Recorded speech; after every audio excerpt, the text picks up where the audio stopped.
Right now, outrage. People simply can't get over that a photographer took this photo, didn't think to put down the camera and help, and if that wasn't bad enough, why'd the Post reward him by putting this and this caption right on their cover? We're going to get into that. Who gets more blame here, the photographer or his employer? And next, the countdown to the fiscal cliff. It ticks down yet another day, a lot of talk, but are we really any closer to a solution? I'll be sitting down with a conversation with Senator Gillibrand this hour. And later, what would Hillary's next move be here? She's one of the most respected figures right now in the country, but how did she go from being an intensely disliked First Lady in some corners here to a venerated Secretary of State? It has been a very interesting trip. We'll hold all that, everyone, plus a fascinating conversation with Jake Tapper from ABC News, who focused on basically an outpost in the middle of Afghanistan, overrun by extremists that took the lives of 8 American soldiers and more than 20 some odd major injuries of fellow members of his unit here. And it's an unbelievable story of both the heroism and also some of the still unanswered questions as to why. We'll get into all of that this hour. And obviously the fiscal cliff, a huge story we've been focusing on. But we flipped the order late in the day here to talk about that picture on the Post. And it's not just because it's a titillating picture that gets a lot of emotion, but it asks a lot of questions about where the lines start and stop, not just in journalism, but also where the line starts and stops as it relates to management of both the paper and a media empire. We're going to be talking about that in a second. But for those of you who've been living under a rock and haven't seen this story, the picture that you see on the cover of yesterday's paper shows the final moments of a Queens man who was reportedly pushed onto the subway tracks. The cover, it has sparked outrage by readers who say the photographer who took this photo just seconds before this man's life was extinguished here should have put down that camera and helped out. Now, this subway surveillance video shows what happened moments earlier. The victim, Kisu Khan, and another man are seen arguing before the suspect pushes the victim onto the tracks. Watching it all happen, freelance photographer Umar Abisi. Rather than help out, he snapped nearly 50 photos on his camera, and he told NBC's Today Show it was his way of trying to get the subway driver's attention.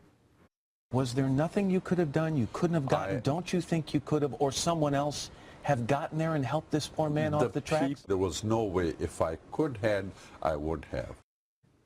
Now, today, many say the Post was at least as culpable as the photographer for not doing anything. In fact, they took the photo, they had time to consider what to do with it, and they decided to not only put it on the cover of their paper, but put a graphic image here attached with really what everyone would agree is a tone-deaf caption here, considering that the Post is a NewsCorp paper and is owned by none other than Rupert Murdoch. Maybe people shouldn't be too shocked by what would be there, both the photo and that caption. After all, there appears to be, I would argue, a continuous corporate culture within NewsCorp that not only allows things like Monday's photo to happen on their front page, but in some ways all but encourages them. Now, Andrew, you've been looking into this because we've been talking about this is a global issue, and obviously we talked about the phone tapping at length here, and you got the same common principle at the top of it. And this is far from the first time that we've talked about ethics or ethical questions when it comes to NewsCorp and NewsCorp behavior, Rich. We found lots of examples of NewsCorp behaving badly. Add them all up, and you might get to a culture, the critics say, puts an emphasis on the ends regardless of the means across the entire company. First up, the example everybody knows about, irresponsible politics. NewsCorp's Fox News put Glenn Beck on the air, who on the air claimed progressives need a race war and that President Obama hates white people. NewsCorp also seeking and getting substantial political influence in the U.S., the U.K., and Australia, trying to and succeeding in influencing elections. Nothing illegal here, obviously, but perhaps unethical as a news outlet, you could argue. But NewsCorp companies and employees have broken the law, and the company has a history of just buying off the consequences. Taking the ad company News America, guilty of corporate espionage, anti-competitive behavior, and antitrust violations, so much so it faced hundreds of millions of dollars in penalties, then bought the company it wronged, or at least one of them, to help keep it all quiet. And of course, the illegal phone hacking of missing children, dead soldiers, the royal family, politicians, celebrities, and others in the UK and perhaps here in the US as well.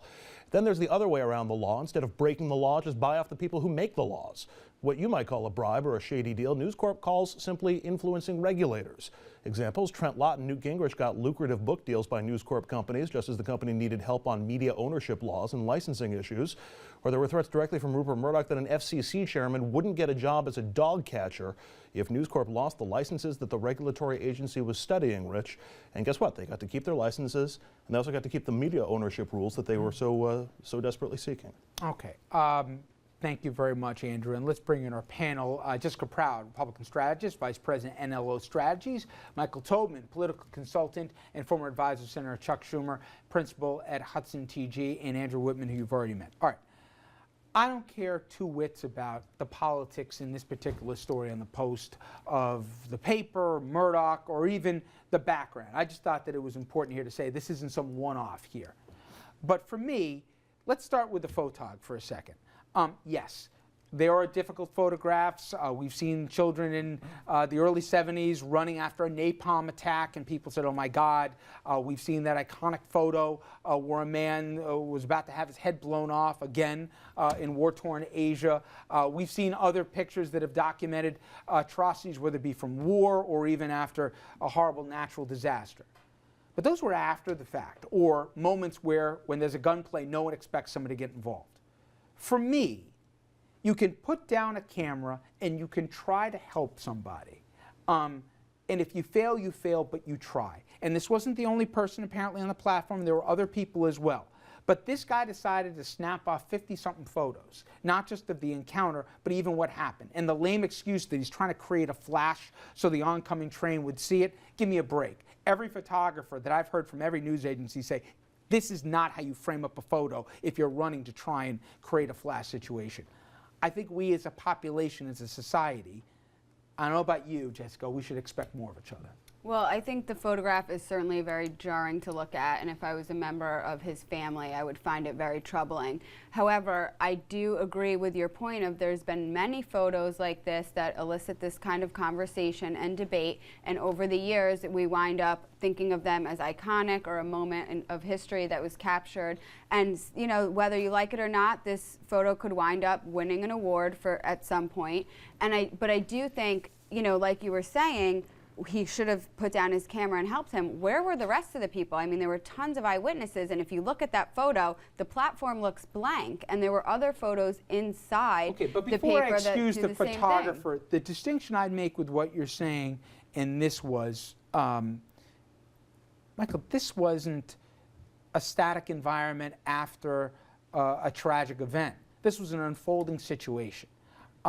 And while I'm in the minority to try and attach criminality for those who don't help those in need, I will say, just from a moral compass standpoint, this guy was pointing south, that he didn't put down the camera and at least try. This is not a war zone. This is not part of a larger narrative or a controversy. Somebody got pushed onto a train platform in New York City. A train was coming and the person got killed. And it's gotten conflated with celebrity. There's no reason why the photographer should be doing interviews the next day to explain his position.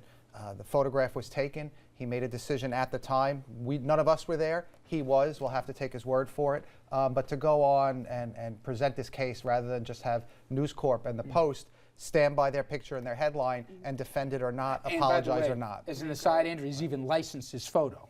He's so traumatically affected by this incident, the photographer. But now let's get to the paper. Because to me, I can argue the greater failing here is by the person after the fact, or the employer, who is basically setting the standards here and also setting the expectation for people that work for it, what they expect and what their paper is about. To put that caption and to put it on the front page, I liken it to a tease for a snuff film. Fine, everybody's job is to make money and stuff, but papers that we respect and I think that we read, they're not trying to wait in the bushes to try and catch the surreptitious photos for somebody. Is it legal? Sure. He's not going to jail for doing this, and the paper's not going to jail for selling this, but shame on them. Well, I agree that I think it's in horrible taste, and I think there is something to the corporate culture that sort of puts the pressure on an editor of the front page or a photographer to go ahead and take that picture and put it on the front page. But I do have some sympathy for both that editor and for that photographer, because either you do it or you lose your job. And where we are today in 2012, you know, you can't go taking chances with your jobs going out the window. If they got canned because they wouldn't have run the photo, they would have a very interesting story to tell to the press. Yeah. All of us today, they'd be waiting in queue to get it, and somebody would hire them up in a minute. Andrew, I'm not so sure. Oh. People who complain about their employers in this business don't often find the next job that easily. Forget about the employers, though. As the editor, you have to make that tough call. But take the Daily News, for example. They ran the photo inside the paper. Does that make it right? I mean, if we're going to attack the Post for it, we should look at it in a comprehensive way. I also think the caption. I agree, 100%. To me, but it was tempting for you. You plunk down your 50 cents or whatever the rag goes for on the stands, and they're saying, if you buy this, you know, there might be an expectation you might see the guy's body on the tracks. And I'm not, and I am not reaching on that conclusion here. Really? Doomed? This guy's about to die? That's the words right there? What do you think is going to be inside the paper? Well, I'm not going to draw a conclusion about what people are thinking when they buy the paper. It's not your fault to have to do it, but that's what I think that's a fair expectation. Let's not overlook the fact that this is designed to get people to buy the newspaper and get people talking about the newspaper, and it has succeeded on both fronts. I find it incredibly distasteful, but mission accomplished in terms of what their mission statement is. It demeans the city, it demeans the readers. I was not happy when my kids brought the paper in from the front door and my daughter asked me what this was about. Difficult conversation. And on that note, we take a break here. And when we come back, we talk to the news of the day, and that is that fiscal cliff that's getting closer and closer. But are we any closer to a deal? We get into that after this.